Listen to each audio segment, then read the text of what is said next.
ঘুম দিয়ে উঠেই দেখি দিদি একটা কী ফুল এনেছে। ফুলটা খুবই সুন্দর, কিন্তু আমি নাম জানি না।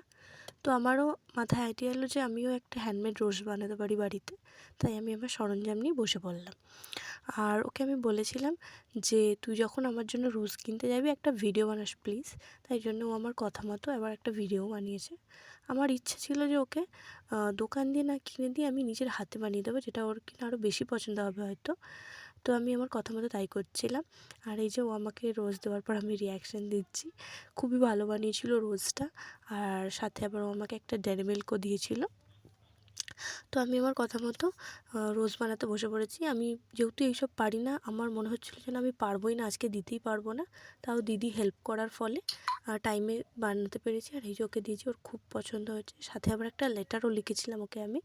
অ্যাস্থেটিক বানানোর চক্করে কী হয়ে গেছে কে জানে। তো এভাবেই গেল আমার রোজ ডেটা। তোমাদের কেমন গেল জানিও। টাটা।